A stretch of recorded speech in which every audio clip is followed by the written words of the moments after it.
Now, Robby McCrorie, second game in this fixture, second clean sheet. Michael Beale showed his faith in him. What do you think, Robby McCrorie? A couple of big saves in the game.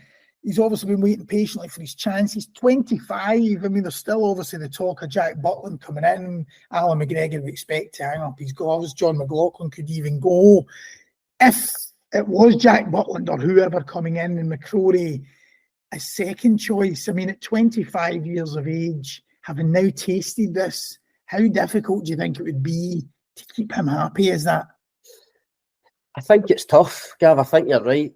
At that age, and given that he's had a wee taste of it, but he has signed a long-term contract at Rangers, so he's committed to the club. I'm sure Michael Beale's kind of vision of where he wanted the kind of goalkeeping department to go will have been explained to Robby McCrorie.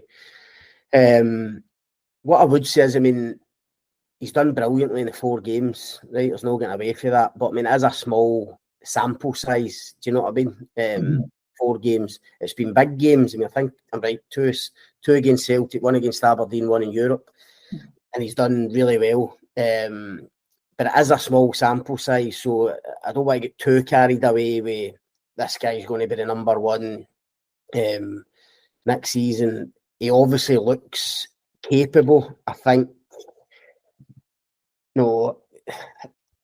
mentally, listening to interviews, I think his mentality is good. I think he can handle it. I thought on Saturday, the most impressive thing, I'm sure a lot of Rangers fans will say the same thing, it was his speed off his line, basically, and his willingness to come off his line. I'm a big Alan McGregor fan, as you know. McGregor's probably up there with Andy Gorham, the club's greatest ever keepers. But there was a noticeable difference on Saturday in terms of McCrorie, the speed at which he can get off his line. I mean, you're talking about a 25-year-old compared to a 41-year-old. It's a big difference, and that's been one of the criticisms of McGregor as he's got older, and certainly in the last couple of years. What really impressed me, well, 2 things. I mean, one, the O chance in the first half, although McCrorie actually slips as he comes out, I think the speed of which he gets to his feet really put the striker off and probably contributed to the chance being missed.